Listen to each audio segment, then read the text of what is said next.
달빛 아래 사연 한수 채널 구독자 여러분, 오늘도 시청해주셔서 감사합니다. 행복하고 즐거운 시간 되시길 바라며 오늘의 사연 시작하겠습니다. 뜨거운 여름바람이 훈련소 연병장을 휩쓸고 지나가던 날 남지혁은 다른 200여 명의 동기들과 함께 수료식장에 서 있었습니다. 6주간의 지옥 훈련을 마친 그들의 얼굴엔 자부심과 긴장이 교차하고 있었죠. 22살 대학을 졸업하고 자원 입대한 남지혁의 마음속엔 남들과는 다른 무거운 비밀이 하나 있었습니다. 해병대 제1군단장 남영철 대장. 바로 그가 남지혁의 아버지였죠. 3대째 이어지는 해병대 집안에서 태어난 남지혁에게 해병대는 숙명과도 같았습니다.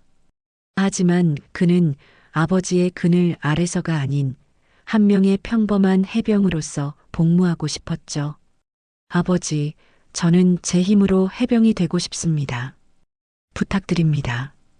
제가 입대한 사실을 아무에게도 알리지 말아주세요. 입대 전날 밤 서울 용산구의 관사에서 남지혁은 아버지에게 간곡히 부탁했었습니다. 남영철은 아들의 눈을 오래 바라보다가 짧게 고개를 끄덕였죠. 그것이 부자간의 마지막 대화였습니다. 자대 배치를 받은 곳은 경기도 북부 철책선 인근의 제3사단 21연대였습니다. 새벽 5시 어둠이 채 가시지 않은 부대 정문으로 신병들을 태운 버스가 들어섰죠. 남지혁은 무거운 군장을 메고 내리면서 깊게 숨을 들이마셨습니다. 뜨거운 여름 공기가 폐를 가득 채웠죠. 신병들 집합. 날카로운 호령에 일제히 뛰어가는 동기들 사이에서 남지혁도 발걸음을 재촉했습니다. 중대 막사 앞에 도착한 그들을 맞이한 건 살벌한 눈빛의 선임병들이었죠. 그 중에서도 유독 눈에 띄는 사람이 있었습니다. 고세훈 상병. 185cm가 넘는 거구에 떡 벌어진 어깨, 그리고 차가운 눈빛의 소유자였죠. 신병들을 훑어보던 그의 시선이 남지혁에게서 멈췄습니다. 단정한 외모와 꼿꼿한 자세, 그리고 어딘가 모르게 품이 있어 보이는 분위기가 고세훈의 신경을 건드렸죠. 야, 너 이름이 뭐야? 이병, 남지혁. 출신이 어디야? 서울입니다. 서울 도련님이 왜 해병대에 왔어? 편하게 공익이나 할 것이지. 고세훈의 비아냥거리는 말투에 주변 선임들이 킥킥거렸습니다. 남지혁은 대답 없이 정면을 응시했죠. 그것이 고세훈의 자존심을 건드렸습니다. 첫 주는 그럭저럭 무난하게 지나갔습니다. 신병 적응 기간이라 선임들도 어느 정도 거리를 두었죠. 하지만 2주차부터 상황이 달라지기 시작했습니다. 고세훈은 남지혁을 자신의 전담 신병으로 지정했죠. 남지혁, 내 전투화 닦아놔. 남지혁, 세탁물 가져와. 남지혁, 화장실 청소 다시 해. 처음엔 단순한 심부름이었습니다. 남지혁은 모든 일을 성실하게 해냈죠. 하지만 그의 고분고분한 태도가 오히려 고세훈의 가학성을 자극했습니다. 어느 날 밤 취침 시간이 한참 지난 새벽 2시였습니다. 야, 남지혁. 일어나. 고세훈의 발길질에 남지혁이 눈을 떴습니다. 완전군장을 하고 연병장으로 나가라는 명령이었죠. 뜨거운 땡볕 열기 속에서 남지혁은 연병장을 뛰기 시작했습니다. 한 바퀴, 두 바퀴, 10바퀴. 다리가 후들거리고 숨이 목까지 차올랐죠. 그만하면 됐을 것 같은데요? 지켜보던 다른 선임이 조심스럽게 말했지만 고세훈은 코웃음을 쳤습니다. 이런 놈들은 확실하게 길들여야 돼. 안 그러면 나중에 사고 친다고. 결국 남지혁은 새벽 4시가 되어서야 막사로 돌아올 수 있었습니다. 온몸이 땀으로 젖어 있었고 더위에 얼굴은 새파랗게 질려 있었죠. 하지만 그는 아무 말도 하지 않았습니다. 해병은 약한 티를 내지 않는다. 아버지의 가르침이 그를 지탱하고 있었죠. 시간이 지날수록 고세훈의 가혹행위는 점점 도를 넘어갔습니다. 화장실에서 머리를 변기에 처박는 물고문, 뜨거운 물과 찬물을 번갈아 끼얹기, 담뱃불로 팔뚝 지지기. 남지혁의 몸은 점점 망가져갔죠. 서울 용산구 국방부 청사에서 멀지 않은 곳에 위치한 해병대 제1군단 사령부. 밤 11시가 넘은 시각에도 사령관실의 불은 꺼지지 않고 있었습니다. 남영철 대장은 책상 위에 쌓인 보고서들을 검토하며 피곤한 눈을 비볐죠. 50대 중반의 나이에도 여전히 날카로운 눈빛과 단단한 체구를 유지하고 있는 그는 해병대에 살아있는 전설이었습니다. 또 야근이시군요, 사령관님. 부관이 따뜻한 차를 가져다 주며 조심스럽게 말했습니다. 남영철은 고개를 끄덕이며 차를 한 모금 마셨죠. 가족 사진이 놓인 책상 한편을 잠시 바라보다가 다시 서류에 시선을 돌렸습니다. 사진 속엔 이제는 세상을 떠난 아내와 어린 시절의 지역이 환하게 웃고 있었죠. 그때였습니다. 조용한 사무실에 전화벨 소리가 울려 퍼졌죠. 이 시간에 사령관실로 직접 전화가 오는 경우는 드물었습니다. 보통은 당직 사령을 통해 보고가 올라오기 마련이었으니까요. 남영철은 의아한 표정으로 수화기를 들었습니다. 여보세요. 잠시 침묵이 흘렀습니다. 수화기 너머로 누군가의 거친 숨소리만 들려왔죠. 그리고 이어진 것은 떨리는 여성의 목소리였습니다. 사령관님이십니까? 그렇습니다. 누구시죠? 저는 제3사단 21연대 의무대에 근무하는 강민지 대위입니다. 남영철의 눈빛이 날카로워졌습니다. 지휘 계통을 무시하고 사령관에게 직접 전화를 거는 것은 군의 기본 원칙에 어긋나는 일이었죠. 그만큼 긴급한 상황이라는 뜻이었습니다. 무슨 일입니까, 강 대위? 죄송합니다. 하지만 이 방법밖에는. 남지혁 이등병을 아십니까? 순간 남영철의 손이 멈췄습니다.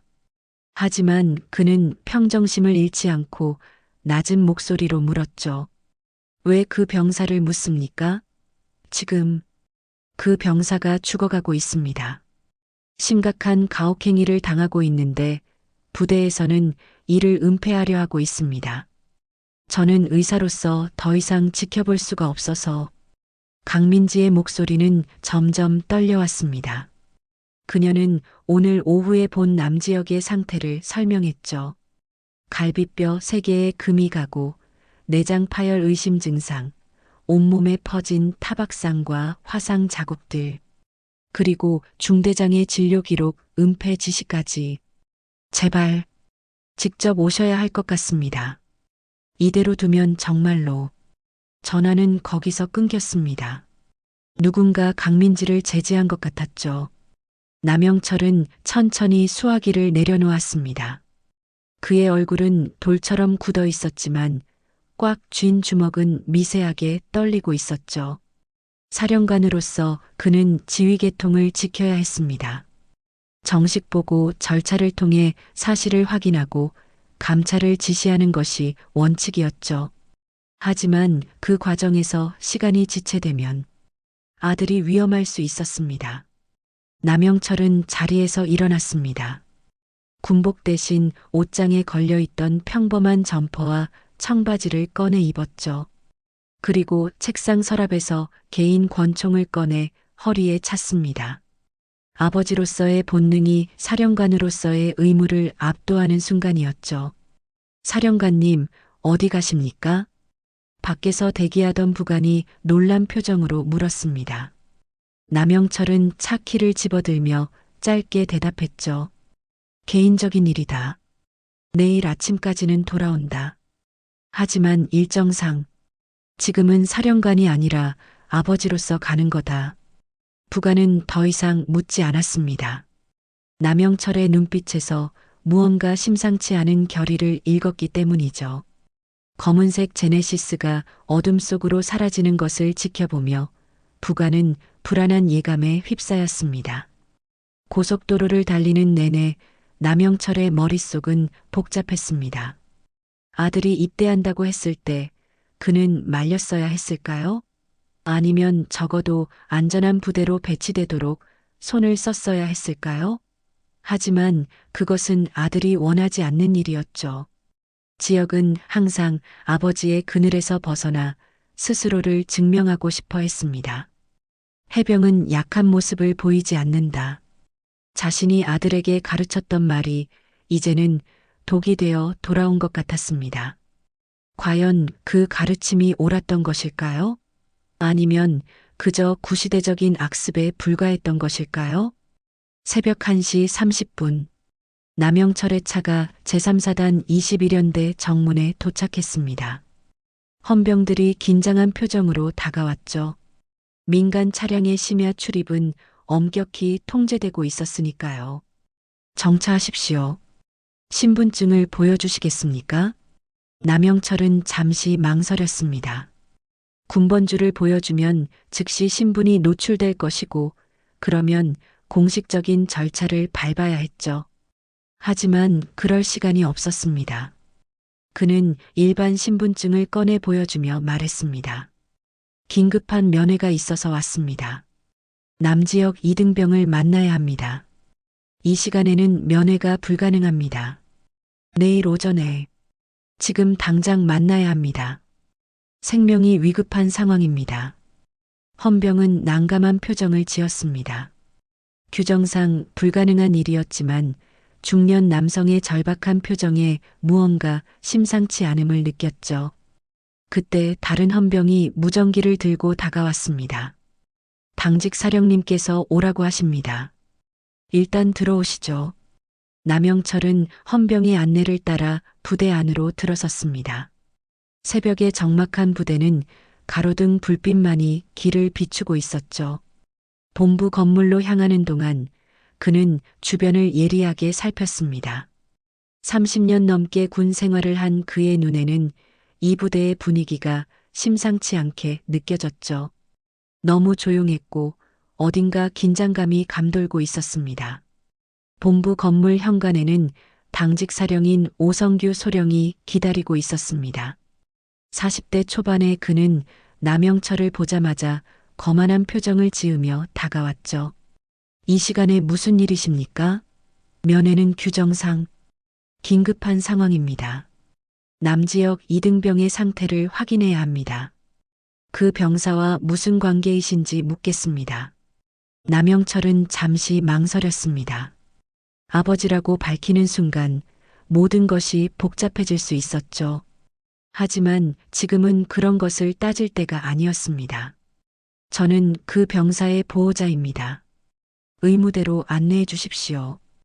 보호자라. 신분증을 다시 확인해야겠군요.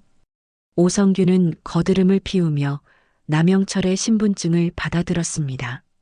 그리고는 옆에 있던 이마영 중위에게 뭔가 속삭였죠.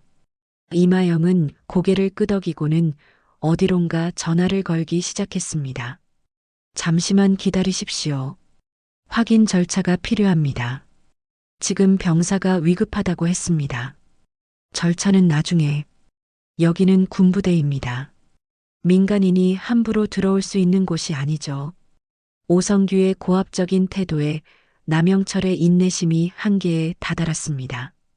그는 한 걸음 앞으로 나서며 낮은 목소리로 말했죠. 소령, 지금 한 병사의 생명이 위태롭습니다. 책임질 수 있습니까?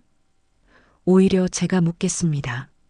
새벽에 무단으로 부대에 침입하려는 당신이야말로 책임질 수 있습니까? 긴장감이 고조되는 가운데 갑자기 뒤에서 찰컥하는 소리가 들렸습니다. 남영철이 뒤를 돌아보니 헌병 2명이 소총을 겨누고 있었죠. 아직 총구는 바닥을 향하고 있었지만 언제든 들어올릴 준비가 되어 있었습니다. 이게 무슨 짓입니까? 당신이 계속 소란을 피운다면 우리도 가만히 있을 수 없습니다. 불법 침입자로 간주하겠습니다. 오성규가 비웃음을 지으며 말했습니다. 그 순간 한 헌병이 총구를 살짝 들어 올렸죠. 남영철의 등을 향해 겨눈 것입니다. 30년 군 경력의 본능이 즉각 반응했습니다. 정광석화 같은 움직임이었습니다. 남영철은 순식간에 몸을 돌려 헌병의 손목을 잡았고 단숨에 총을 빼앗아 분해해 버렸죠. 다른 헌병이 당황해서 총을 들려는 순간 그 역시 바닥에 제압당했습니다. 모든 것이 3초도 걸리지 않은 일이었죠. 무슨 짓이야? 경계근무, 경계근무. 오성규가 소리를 질렀습니다. 건물 안에서 당직 근무자들이 우르르 뛰어나왔죠. 그들은 바닥에 쓰러진 헌병들과 그 사이에 서 있는 남영철을 보고 얼어붙었습니다. 저자를 체포해. 불법 침입에 공무집행방해다. 이마영 중위가 권총을 뽑아들었습니다. 다른 간부들도 긴장한 표정으로 남영철을 포위했죠. 하지만 남영철은 전혀 동요하지 않았습니다. 오히려 차가운 눈빛으로 그들을 훑어보며 말했죠. 나에게 총을 겨누기 전에 내가 누군지 확인하는 게 먼저 아니겠나? 그때였습니다. 소란을 듣고 나온 작전과장이 남영철의 얼굴을 보고는 화들짝 놀랐죠. 저분은 작전과장의 다리가 후들거렸습니다. 그는 며칠 전 군단 회의에서 남영철을 직접 본 적이 있었죠. 떨리는 손으로 오성규의 팔을 잡으며 속삭였습니다. 중대장님, 저분 군단장님이십니다. 무슨 소리야? 해병대 제1군단장 남영철 대장님이십니다. 순간 현장이 얼어붙었습니다. 이마영의 손에서 권총이 떨어질 뻔했죠. 오성규의 얼굴은 하얗게 질려갔습니다. 그들이 방금 총을 겨눈 상대는 자신들의 최고 지휘관이었던 것입니다. 아니, 어떻게, 왜 사복을? 오성규가 더듬거리며 말했지만 남영철은 차갑게 말을 끊었습니다. 변명은 나중에 듣겠다. 지금 당장 남지역 이등병이 있는 곳으로 안내하라. 예, 알겠습니다. 분위기는 완전히 역전되었습니다. 방금 전까지 거만하게 굴던 오성규는 이제 땀을 뻘뻘 흘리며 앞장섰죠. 이마영은 떨리는 손으로 총을 집어넣으며 따라갔습니다. 다른 간부들도 공포에 질린 표정으로 뒤를 따랐죠. 의무대로 향하는 복도를 걸으며 남영철은 아무 말도 하지 않았습니다. 하지만 그의 침묵이 오히려 더 무거운 압박감을 만들어냈죠.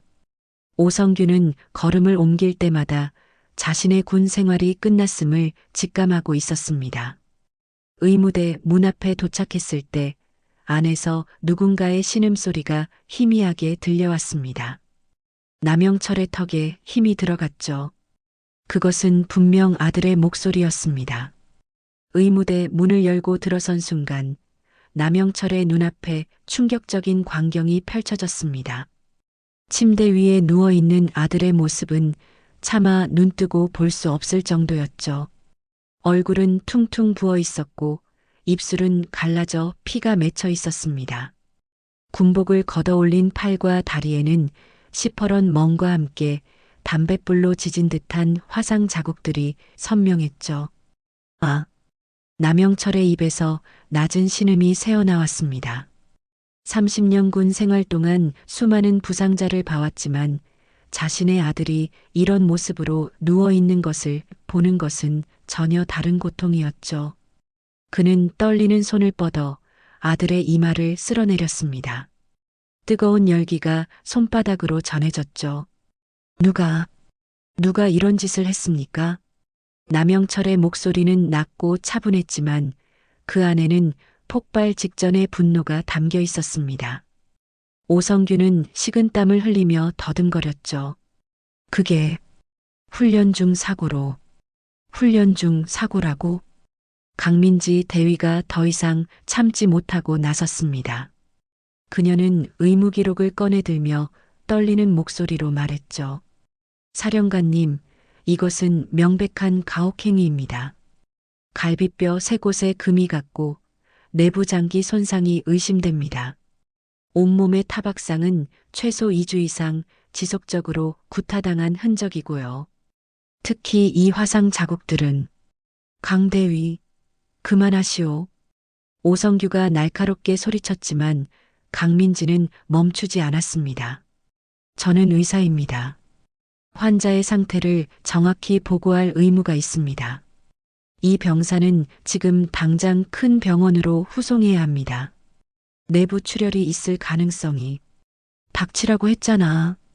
오성규가 손을 들어 올리려는 순간 남영철이 그의 손목을 잡았습니다. 그립은 쇠처럼 단단했죠. 소령, 자네가 이 모든 것을 알고 있었나? 저는 모릅니다. 병사들 간의 사소한 마찰이. 사소한 마찰?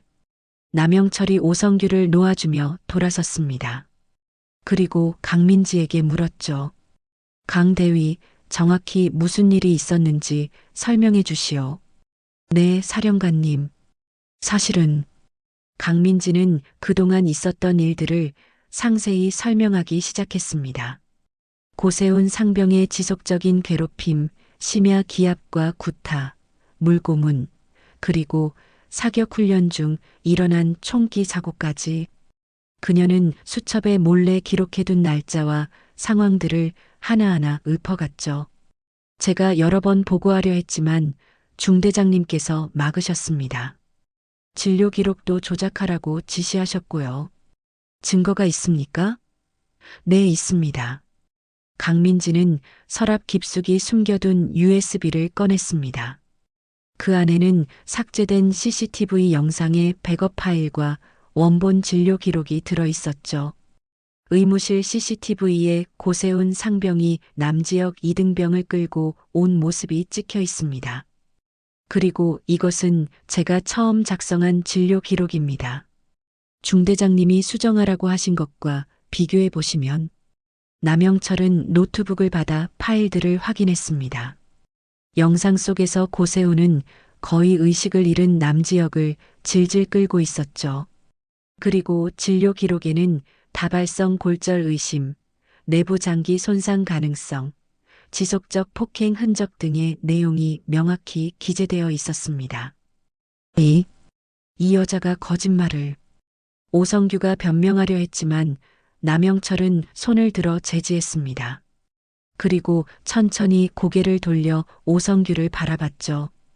그 눈빛은 얼음처럼 차가웠습니다. 소령, 자네는 부하가 죽어가는 것을 알면서도 은폐했단 말인가? 아니, 그게 아니라 부대 분위기를 위해서.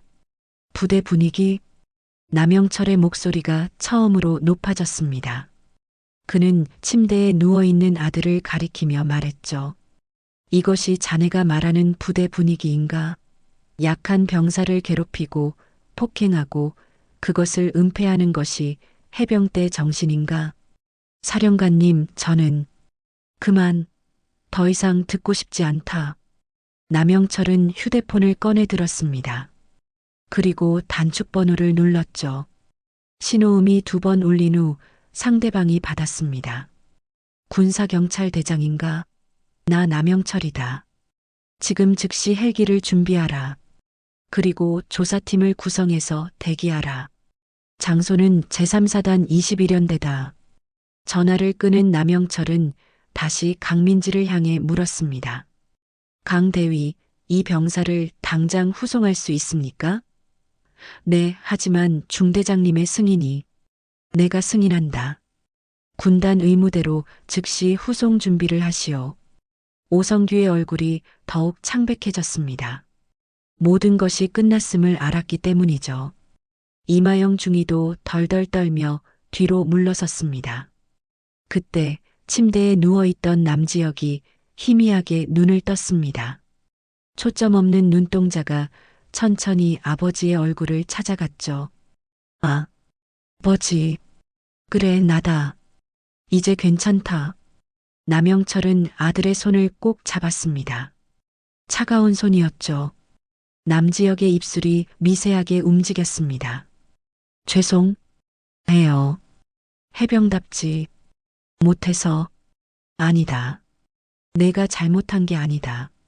남영철의 목소리가 떨렸습니다. 평생 감정을 드러내지 않던 그였지만 이 순간만큼은 아버지의 모습을 숨길 수 없었죠.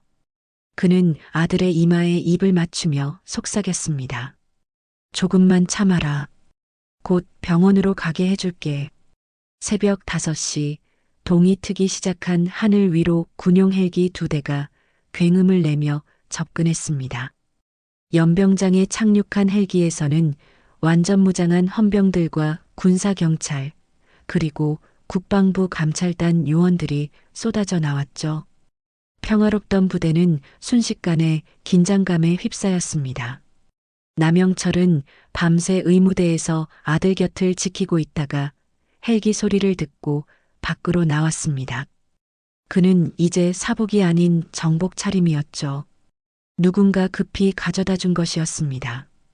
별 3개가 빛나는 견장이 아침 햇살에 반짝였죠. 전 부대원 비상집합. 확성기를 통해 울려 퍼진 명령의 막사에서 병사들이 뛰쳐나왔습니다. 무슨 일인지 모르는 그들은 당황한 표정으로 연병장에 집결했죠. 간부들도 허둥지둥 뛰어나왔지만 이미 헌병들에게 포위된 상태였습니다. 오성규 소령과 이마영 중위는 헌병들 사이에 서 있었습니다. 그들의 얼굴은 밤새 더욱 초췌해져 있었죠. 특히 오성규는 다리가 후들거려 제대로 서 있기도 힘들어 보였습니다. 남영철이 연단 위로 올라섰습니다. 1000명이 넘는 부대원들이 일제히 차렷 자세를 취했죠. 하지만 그들의 눈에는 의문과 두려움이 가득했습니다. 군단장이 새벽에 직접 부대를 찾은 것도, 이렇게 많은 헌병을 대동한 것도 전례가 없는 일이었으니까요. 제3사단 21연대 장병 여러분.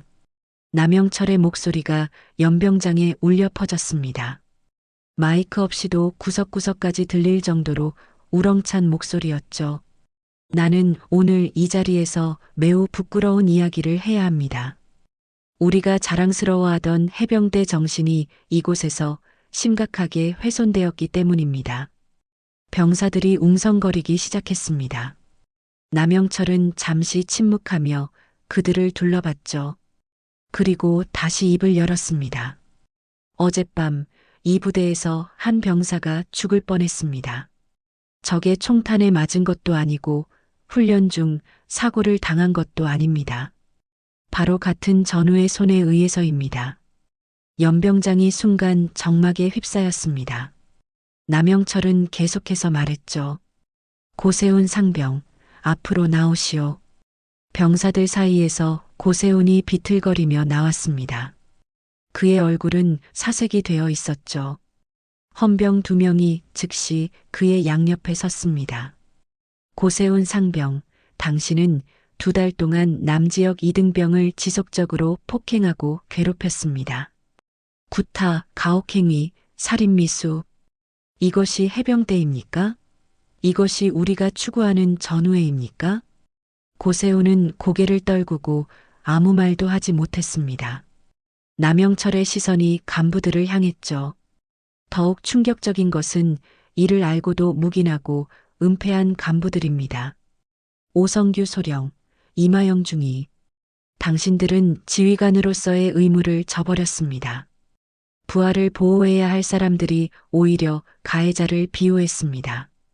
오성규가 무언가 변명하려고 입을 열었지만 남영철은 손을 들어 제지했습니다.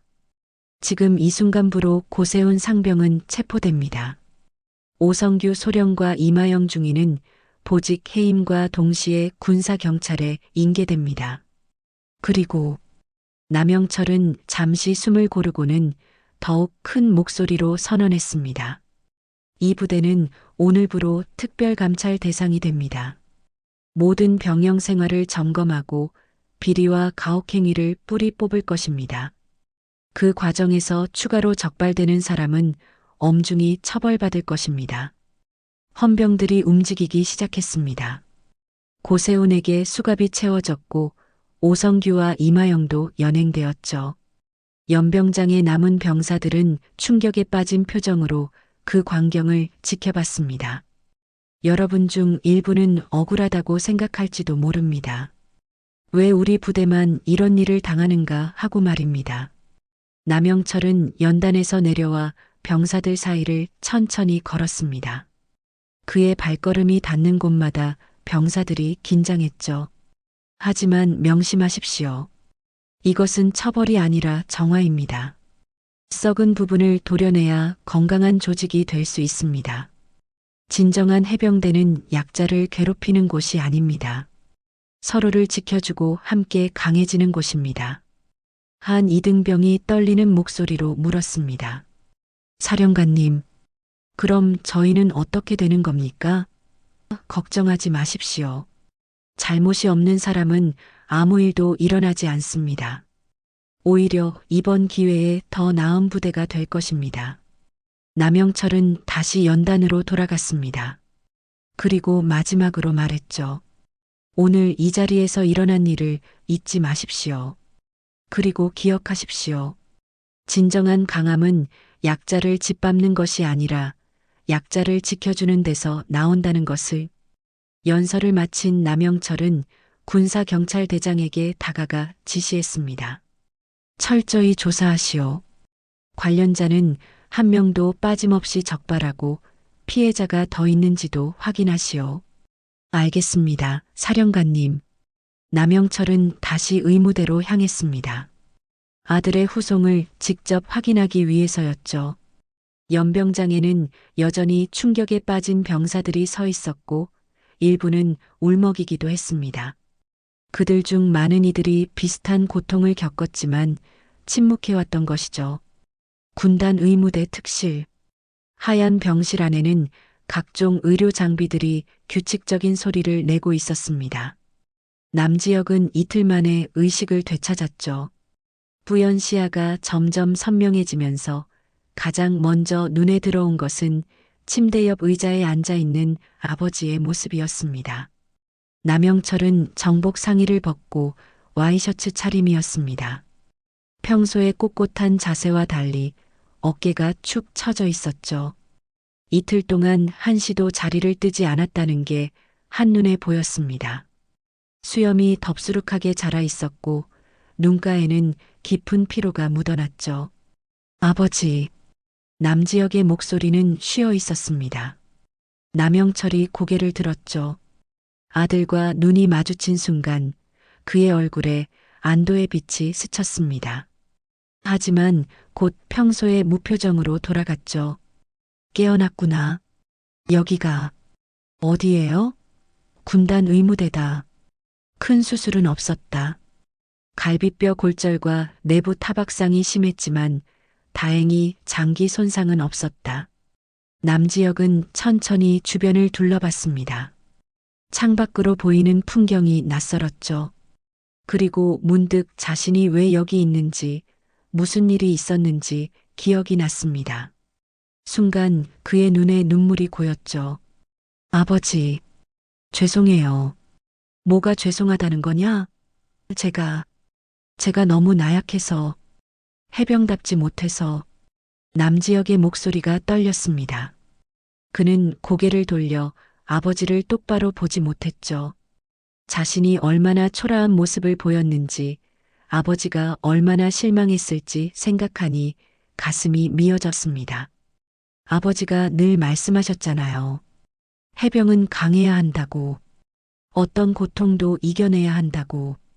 그런데 저는 그만해라. 남영철의 목소리는 단호했지만 그 안에는 깊은 슬픔이 배어 있었습니다.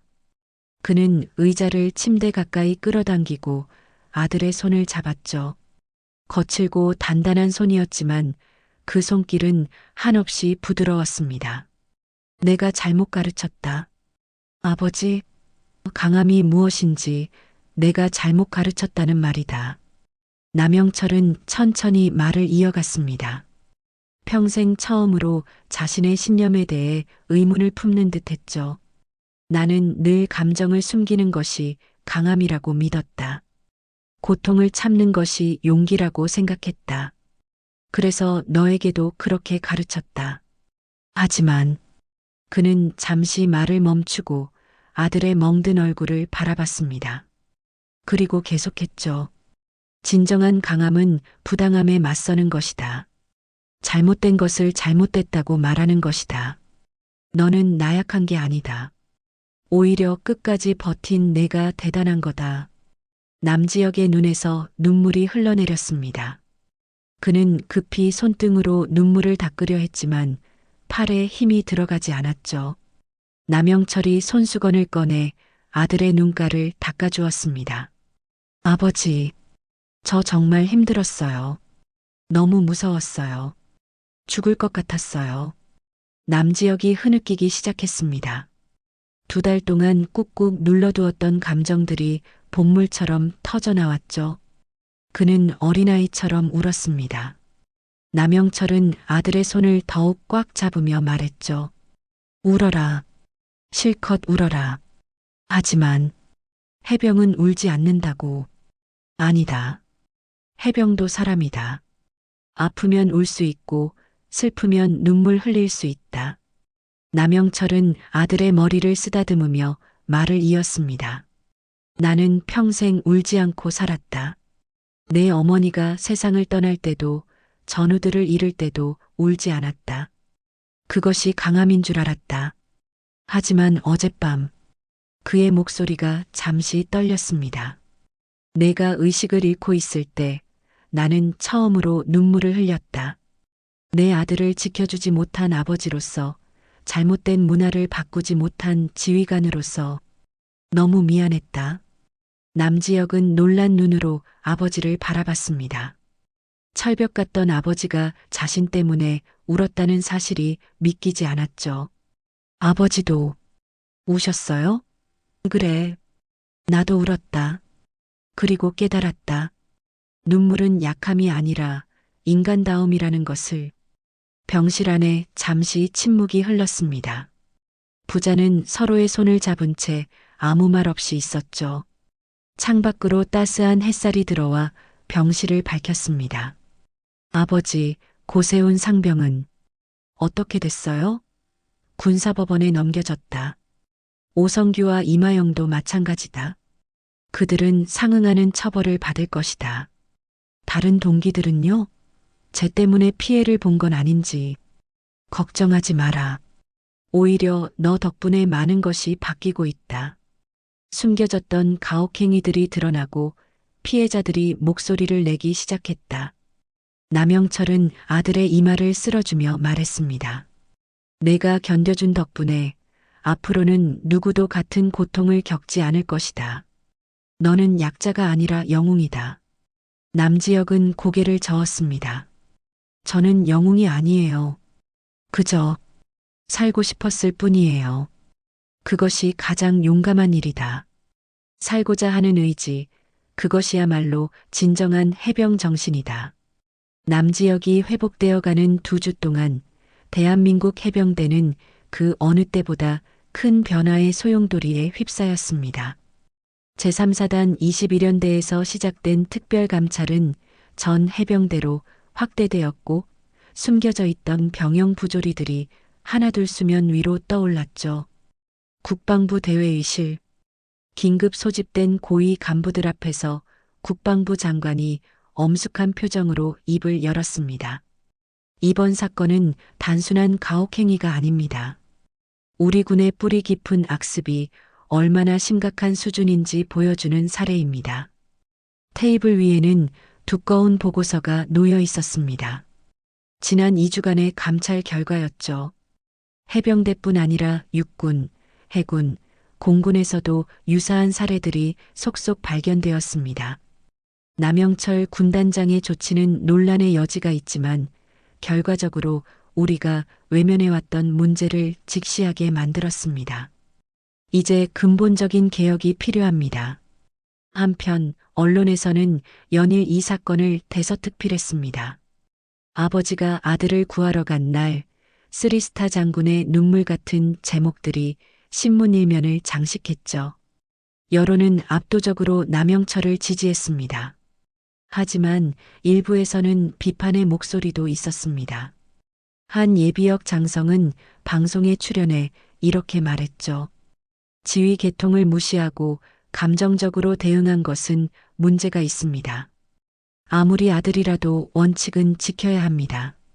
그러나 시민들의 반응은 달랐습니다. 한 온라인 커뮤니티의 댓글이 큰 공감을 얻었죠. 원칙이 사람보다 중요한가요? 아들이 죽어가는데 절차 따지고 있으라고요? 저런 아버지가 있어서 다행입니다. 청와대에서도 이 사건을 주목했습니다. 대통령은 특별 지시를 내렸죠. 병영문화혁신특별위원회를 구성하라. 그리고 남영철 장군을 위원장으로 임명한다. 이 소식에 군 내부는 술렁였습니다. 현역 군단장이 특별위원회를 이끄는 것은 이례적인 일이었으니까요.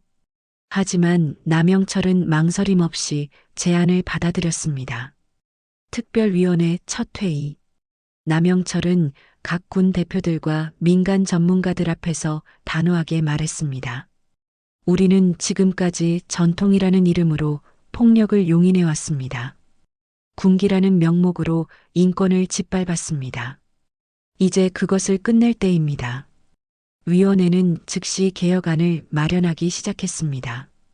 병영생활 전문 상담관 제도 확대, 익명 신고 시스템 강화, 가해자 처벌 수위 상향, 피해자 보호 프로그램 신설 등 구체적인 방안들이 쏟아져 나왔죠. 군 병원에서 회복 중인 남지혁에게도 변화의 바람이 불어왔습니다. 같은 부대 동기들이 찾아온 것이죠. 지혁아, 우리가 미안해. 내가 그렇게 힘든 줄 알면서도 모른 척했어. 맞아. 우리도 비겁했어. 앞으로는 절대 그런 일이 없도록 서로 지켜주자. 남지혁은 동기들의 손을 잡으며 미소 지었습니다. 아픔을 통해 진정한 전우애가 무엇인지 깨달은 것이죠. 강민지 대위도 종종 병문안을 왔습니다. 그녀는 이번 일로 군의관으로서 새로운 사명감을 갖게 되었죠. 앞으로는 절대 침묵하지 않을 거예요. 의사로서, 장교로서 옳은 일을 하겠습니다. 그녀의 용기 있는 행동은 높이 평가받아 국방부 장관 표창을 받게 되었습니다. 또한 병영생활 전문 상담관 양성 프로그램의 주임 교관으로 발탁되었죠. 하지만 모든 것이 순조로운 것은 아니었습니다. 일부 고참들은 여전히 불만을 품고 있었죠. 군대가 너무 물러지는 거 아니야? 이러다 전투력이 약해지는 거 아니냐고. 이런 목소리에 남영철은 단호하게 대답했습니다. 서로 믿고 의지하는 부대가 진정 강한 부대입니다. 공포로 유지되는 군기는 모래성과 같습니다. 개혁의 바람은 빠르게 확산되었습니다. 전국의 부대에서 자정 노력이 시작되었고 병사들의 표정도 밝아지기 시작했죠. 물론 하루아침에 모든 것이 바뀔 수는 없었지만 적어도 변화의 씨앗은 뿌려진 것입니다. 어느 날 남영철은 아들의 병실을 찾아 물었습니다. 이제 곧 퇴원이다. 앞으로 어떻게 할 생각이냐? 저는 다시 부대로 돌아가고 싶습니다. 남영철은 놀란 표정을 지었습니다. 그런 일을 겪고도 군 생활을 계속하겠다는 아들이 대견하면서도 걱정스러웠죠. 정말로 괜찮겠느냐? 네, 아버지. 이제는 달라졌잖아요. 제가 겪은 일이 헛되지 않도록 후임들에게 좋은 선배가 되고 싶습니다. 남영철은 아들의 어깨를 두드리며 고개를 끄덕였습니다.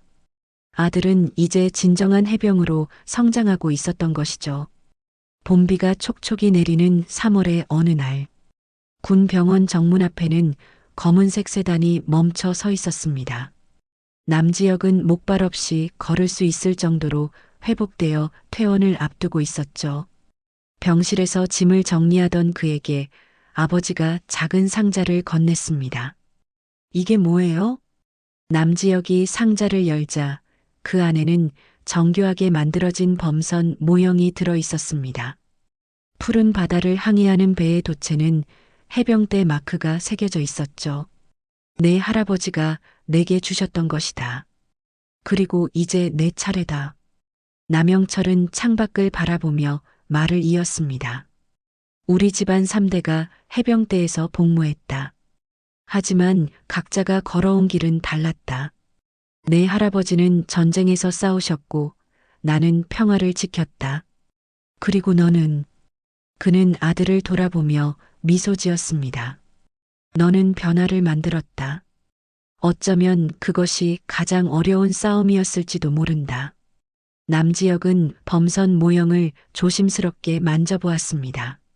세월의 흔적이 묻어 있었지만 여전히 당당한 자태를 유지하고 있었죠. 아버지, 정말로 제가 부대로 돌아가도 될까요? 그것은 내가 결정할 일이다. 다만, 남영철은 아들의 눈을 똑바로 바라보며 말했습니다. 이제 너는 혼자가 아니다. 내 뒤에는 내가 있고 우리가 만든 변화가 있다. 무엇보다 내 스스로가 강해졌다. 며칠 후 국방부 대강당에서는 특별한 행사가 열렸습니다. 병영문화혁신 선포식이었죠. 전국에서 모인 지휘관들과 병사 대표들, 그리고 언론인들로 강당은 가득 찼습니다. 남영철이 연단에 올랐습니다. 그는 지난 2달간의 변화를 설명하고 앞으로의 계획을 발표했죠. 오늘부터 모든 부대에 전후지킴이 제도가 시행됩니다. 병사들이 직접 선출한 대표가 고충을 상담하고 필요시 지휘관을 거치지 않고 상급 부대에 보고할 수 있습니다. 박수가 터져 나왔습니다. 남영철은 계속했죠. 또한 가혹행위 신고자에 대한 보호도 대폭 강화됩니다. 신고자의 신원은 철저히 보호되며 어떠한 불이익도 받지 않을 것입니다. 그때 한 기자가 손을 들었습니다. 장군님, 이런 개혁이 군기 약화로 이어질 거라는 우려도 있는데요. 군기는 공포가 아닌 존중에서 나옵니다. 서로를 믿고 아끼는 부대가 진정 강한 부대입니다. 행사가 끝난 후 남영철은 복도에서 기다리고 있던 아들을 만났습니다. 남지혁은 새 군복을 입고 있었죠. 완전히 회복된 그는 다시 현역으로 복귀하기로 결정한 것입니다. 잘 생각했다. 네, 아버지. 이제는 두렵지 않아요. 부자는 함께 건물을 나섰습니다. 봄 햇살이 따스하게 내리쬐고 있었죠. 주차장에서 남영철은 잠시 걸음을 멈췄습니다. 지혁아. 네. 앞으로도 힘든 일이 있을 거다. 변화는 하루아침에 이루어지지 않는다. 하지만 그는 아들의 어깨에 손을 올리며 말했습니다. 포기하지 마라. 내가 시작한 변화가 많은 사람들에게 희망이 되고 있다.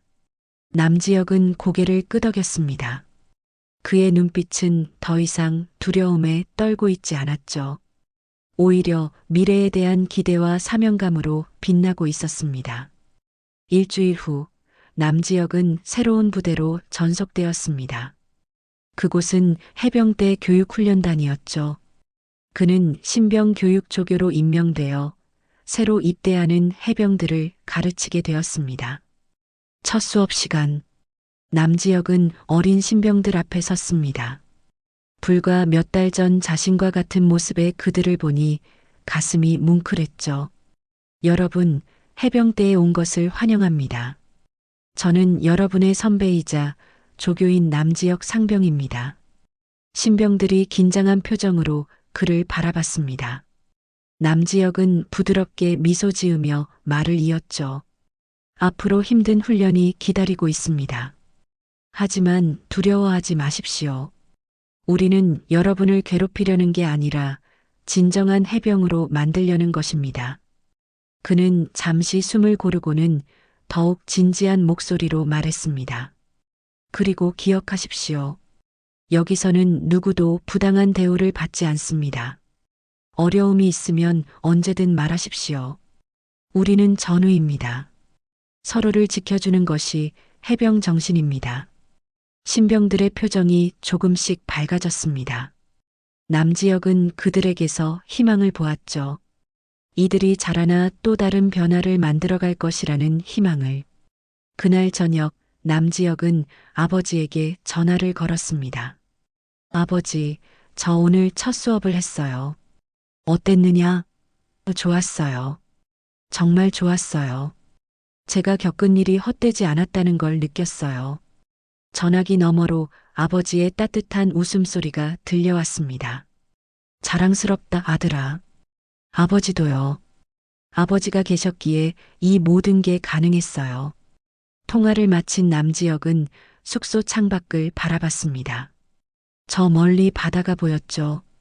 거친 파도가 치고 있었지만 그것조차 아름다워 보였습니다. 그는 가슴 주머니에서 작은 수첩을 꺼냈습니다. 첫 장에는 이렇게 적혀 있었죠. 나는 다시 태어났다. 해병으로서, 그리고 한 인간으로서. 이제 내 차례다. 내가 받은 상처를 치유의 힘으로 바꿀 차례. 밤하늘에는 별들이 반짝이고 있었습니다. 그 중에서도 유독 밝은 별 3개가 나란히 빛나고 있었죠.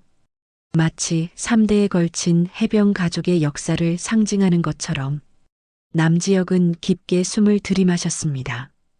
차가운 밤 공기가 가슴속을 채웠죠. 하지만 그의 마음은 그 어느 때보다 뜨거웠습니다. 내일도 새로운 신병들이 올 것입니다. 그들에게 진정한 해병 정신이 무엇인지 가르칠 것입니다. 강함은 약자를 짓밟는 것이 아니라 지켜주는 것임을, 진정한 전우에는 서로를 존중하고 아끼는 것임을 전할 것입니다. 그것이 그가 다시 해병이 된 이유였으니까요.